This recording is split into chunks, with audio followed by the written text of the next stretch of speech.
Hello everyone. तर आपली MSc-CET PYQ series चालू आहे. तर आपला नेक्स्ट चॅप्टर आहे सोल्युशन, ज्याचे आपण 2024चे सर्व PYQ सॉल्व करणार आहे. तर पहिले आपण चॅप्टरचा ओव्हरव्ह्यू आणि फॉर्म्युला डिस्कस करून घेऊ. आय होप तुमचा हा चॅप्टर बोर्ड लेवलला होऊन गेला असेल. चला तर मग व्हिडिओ सुरू करू. सोल्युशन चॅप्टरचे आपण हेडिंग बघू राहिलो. सोल्युशन हे सोल्युशन चॅप्टरचे नोट्स आहे. तर सोल्युशनला आपण क्लासिफिकेशन कसं करतो. सोल्युशन म्हणजे काय? Homogeneous mixture of two solution. म्हणजे सोल्युशनमध्ये दोन प्रकारचे सोल्युशन, होमोजिनियस मिक्सचर म्हणजे सॉल्यूट आणि सॉल्व्हेंटचा मिक्सचरला आपण सोल्युशन म्हणतो. तर आपण क्लासिफिकेशन ऑफ मिक्सचर्स बघू. मिक्सचर म्हणजे काय? Combination of two or more substances. Mixtures पण आपल्याला दोन प्रकारे क्लासिफाय करायचे, होमोजिनियस मिक्सचर्स आणि हेट्रोजिनियस मिक्सचर. होमोजिनियस मिक्सचर म्हणजे युनिफॉर्म कंपोजिशन ऑफ कंपोनंट्स आणि हेट्रोजिनियस म्हणजे non uniform composition of components. तर ट्रू सोल्युशन कोणते राहतात? त्याचे टाईप्ससुद्धा क्लासिफाय. अनसॅच्युरेटेड सोल्युशन, ज्याच्यात पहिले अगोदर आपण बात करून घेऊ सॉल्यूट म्हणजे काय. आणि सॉल्यूट म्हणजे जे लेस कॉन्सन्ट्रेटेड असतात, ज्यात कॉन्सन्ट्रेशन कमी असतात, किंवा लेस डायल्यूट पण असं म्हणू शकतो. सॉल्यूट म्हणजे सॉलिड बी असू शकतो, लिक्विड बी असू शकतो, किंवा गॅस बी असू शकता. ज्याच्यात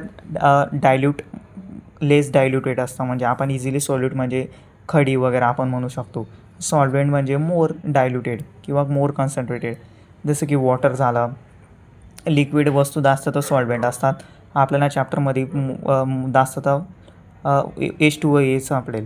ते बघा, मी 2 बिकर काढलेले. तर सॉल्यूटचा हा एक पहिला बिकर आहे आणि दुसरा सॉल्व्हेंटचा. तर अनसॅच्युरेटेड सोल्युशन म्हणजे contain less amount of solute. सॉल्युबिलिटीची मात्रा सॉल्व्हेंटमध्ये कमी असते. आणि सॅच्युरेटेड सोल्युशन म्हणजे contain maximum number of solute dissolved in solvent at a given temperature. नंतरचा टाईप आहे super saturated solution, containing greater than equilibrium amount of solute. Equilibrium amount of solute म्हणजे जेव्हा सॉल्यूट आणि सॉल्व्हेंट हे बरोबर, म्हणजे equilibrium म्हणजे ना इकडं बी वेगळं ना तिकडं बी वेगळं. फॉरवर्ड रिॲक्शन आणि बॅकवर्ड रिॲक्शन दोघी इक्वल असतं, तर इक्विलिब्रियम कंडिशन असे म्हणतात. त्यात सुपर सॅच्युरेटेड सोल्युशनमध्ये त्याच्यापेक्षा अमाऊंट असतो ना. तर टाईप्स ऑफ सोल्युशनमध्ये बघू आपण स्टेट ऑफ सॉल्यूट आणि स्टेट ऑफ सॉल्व्हेंटचे एक्झाम्पल. तर सॉल्यूट आहे सॉलिड आणि तो लिक्विडमध्ये टाकलं, तर एक्झाम्पल आहे sea water, benzoic acid in benzene and sugar in water. हे एक्झाम्पल्स आठवून ठेवायचे आपल्याला. स्टेट ऑफ सॉल्यूट जर सॉलिड आहे आणि state of solvent be solid आहे, तर एक्झाम्पल आहे metal alloy such as brass आणि ब्रॉन्झ. सॉलिड गॅसमध्ये टाकलं, सॉल्यूट म्हणजे सॉलिड आपलं सॉल्यूट आहे आणि गॅसमध्ये टाकलं, तर एक्झाम्पल आहे आयोडीन इन एअर. आयोडीन हे सॉलिड आहे असतं सॉल्यूट, आणि एअर हे आपलं गॅस असतं. तर एक्झाम्पल तुम्ही बघू शकता. एक्झाम्पल पण MSc-CETच्या क्वेश्चन येतात. 2024ला सुद्धा आलं होते याच्या बेसवर क्वेश्चन. नंतर आहे लिक्विडचं एक्झाम्पल आहे गॅसोलिन किंवा इथेनॉल इन वॉटर. म्हणजे लिक्विड सॉल्यूट आहे आणि स्टेट ऑफ सॉल्व्हेंट पण लिक्विड आहे. लिक्विड इन सॉलिडचे example amalgams of mercury with metals. आणि लिक्विड गॅसमध्ये ते एक्झाम्पल आहे chloroform in nitrogen. Gas in लिक्विडचं एक्झाम्पल आहे कार्बोनेटेड वॉटर, जसं की CO2 इन वॉटर, ते carbon dioxide in water, oxygen in water. आणि गॅस इन सॉलिडचं एक्झाम्पल हायड्रोजन, पेरिडियम. आणि गॅसेसचा एक्झाम्पल आहे एअर म्हणजे O2N2. त्यानंतर आहे आपला कोलिगिटी प्रॉपर्टीज. कोलिगिटी प्रॉपर्टीज म्हणजे नॉन व्होलेटाईल सबस्टन्सेसची आपण प्रॉपर्टीज बघतोय. म्हणजे non volatile substances that is solid फॉर्ममध्ये आपण सॉल्यूटमध्ये टाकू, ते बघायचं आपल्याला.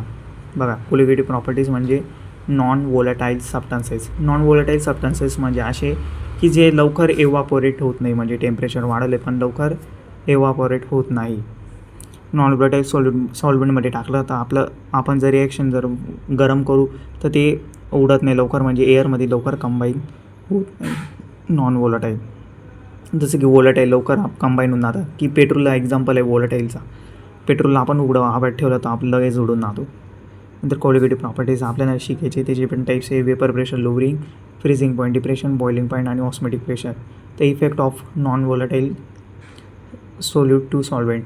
तर त्याचा आहे vapour pressure of solution less than that pure solvent. Vapour pressure pure सॉल्व्हेंटपेक्षा कमी असतं. Boiling point elevation, boiling point solution greater then of pure solvent, म्हणजे याच्या P1 नॉट म्हणजे P1 नॉट म्हणजे प्युअर सॉल्व्हेंटचा आणि प्रेशर कमी असतो आणि पिरे जास्त असतो. Freezing point depression solution that have a freezing point of solution then of pure solvent. नंतर ऑस्मोटिक प्रेशरचं तुम्ही वाचू शकता. हायर कॉन्सन्ट्रेशन आला गेर असतं आणि लोअरला लो ऑस्मोटिक प्रेशर. नंतर टाईप्स ऑफ ऑस्मोटिक प्रेशरचे जे solution, types of solution. Isotonic solution म्हणजे काय, 2 or more solutions having same osmotic pressure are said to be isotonic. Isotonic म्हणजे सेम. तुम्ही एक्झाम्पल बघू शकता. 0 molar urea solution and 0 molar sucrose solution. म्हणजे ते काय दोघी बघा 2 or more सबस्टन्सेस म्हणजे 2पेक्षा जास्त सबस्टन्सेस ज्यांच्यात ऑस्मोटिक प्रेशर सेम असेल तर त्यांना आपण आयसोटोनिक सोल्युशन म्हणतो. हे बघा 0 मोलार कॉन्सन्ट्रेशन आणि सोल्युशन आणि युरियाचं आणि 0.1 सुक्रोज या दोघींचं कॉन्सन्ट्रेशन सेम आहे तर दोघींचं ऑस्मोटिक प्रेशर सेम राहील. कॉन्सन्ट्रेशन दोघींचं इक्वल आहे, युरियाचा पण आणि सुक्रोजचा पण. नंतरचा एक्झाम्पल आहे हायपोटोनिक सोल्युशन किंवा hypertonic solution. If 2 solution have unequally osmotic pressure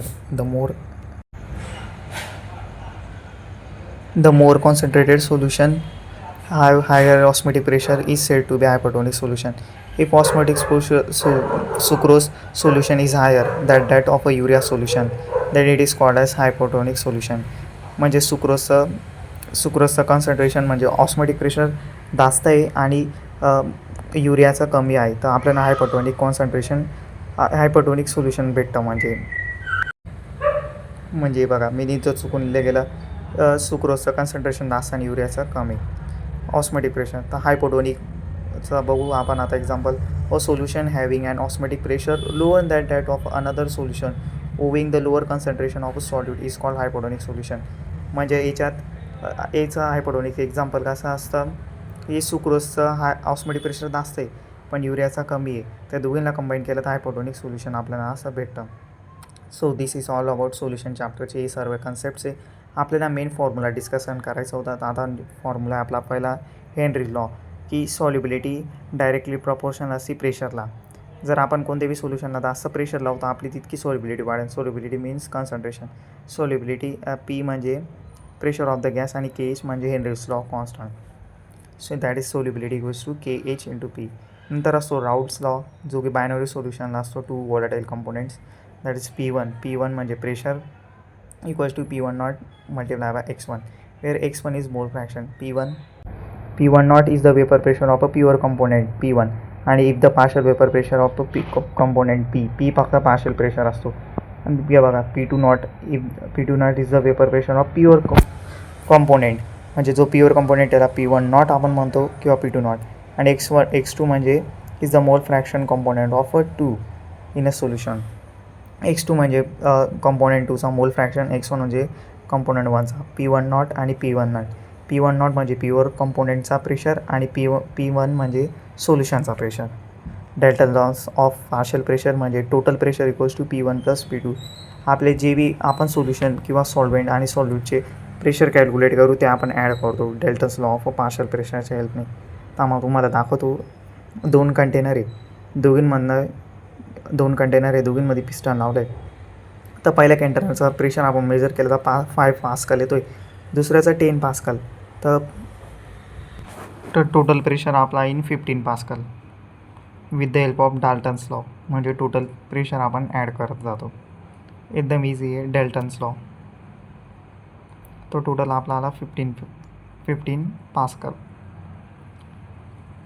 तर नेक्स्ट आहे आपला 4th नंबरचा partial pressure in vapour pressure जो की असतो P1 = Y2P आणि P2 = Y2P.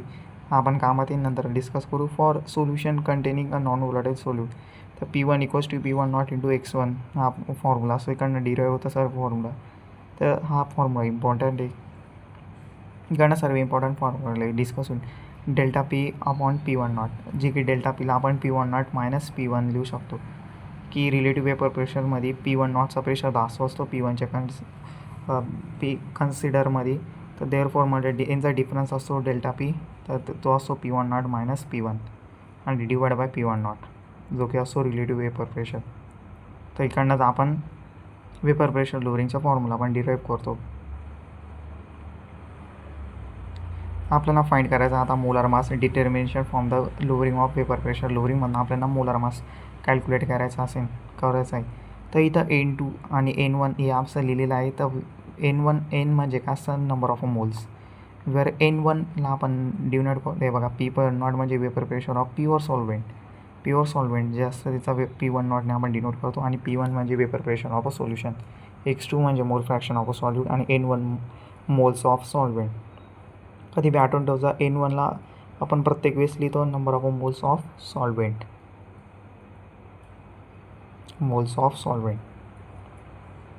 आणि N2ला number of moles of solute. First number कधी बी आपण सॉल्व्हेंटला देतो आणि सेकंड नंबर आपण सॉल्यूटला देतो. एवढं आठवून ठेवजा. म्हणजे W1 आणि W2 पण दिसला आपल्याला तर आपण नीट कॅल्क्युलेट करू शकतो. बघा W2 म्हणजे मास ऑफ सॉल्यूट आणि W1 मास ऑफ सॉल्व्हेंट. तर आपला फायनल आन्सर इथं W2 M1 upon W1 M2 आपला फायनल आन्सर हा फॉर्म्युला येतो.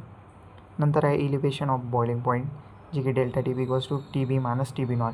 म्हणजे टेम्परेचर ऑफ सोल्युशन जास्त राहतं याच्यात आणि boiling point of pure solvent कमी असतं. तर फायनल आपला येतं delta TB equals to KBM, जे की रिलेशन आहे मोलॅरिटी ऑफ सोल्युशन कॅल्क्युलेट करायचं असेल तर. KB असतं इबोलिओस्कोपिक कॉन्स्टंट. तर आपला फायनल फॉर्म्युला हा आहे that is delta TB. Constant करायचा 1000 KB W2 upon W1 M2 हा आपल्याला फायनल. आणि molecular mass determination boiling point इलिव्हेशनमध्ये करायचं असेल तर M2 mass of solute calculate करायचं आहे. किती सॉल्यूट डिझॉल्व झालेलं आहे सॉल्युशनमध्ये, तर 1000 KB W2 upon W1 delta TB boiling point elevation हा आपला फायनल फॉर्म्युला आहे. आणि नंतर आहे depression of freezing point. Same आहे, फक्त इथं फ्रीजिंग पॉईंटमध्ये TF नॉट मायनस TF असतो, जे की रिलेशन येतो delta TB equals to KBM, where M म्हणजे molarity of a solution. Final आपलं रिलेशन येतं delta TF equals to 1000 KF W2 upon W1 M2. आता आपल्याला मोलार मास ऑफ सॉल्यूट काढायचं असेल तर M2 equals to 1000 KF W2 upon W1 delta TF हा आपला फायनल फॉर्म्युला निघतो, जो की आपल्याला इम्पॉर्टंट आहे.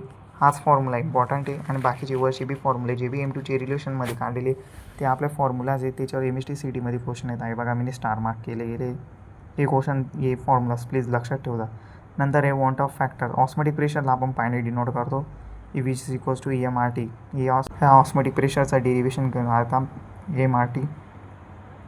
तर M म्हणजे कॉन्सन्ट्रेशन ऑफ सोल्युशन किंवा मोलॅरिटी ऑफ सोल्युशन बी म्हणू शकतो. R म्हणजे गॅस कॉन्स्टंट, जिची व्हॅल्यू काहीतरी 8 पॉईंट काहीतरी समथिंग असते. आणि टेम्परेचरला आपण केल्विनमध्येच घेतो.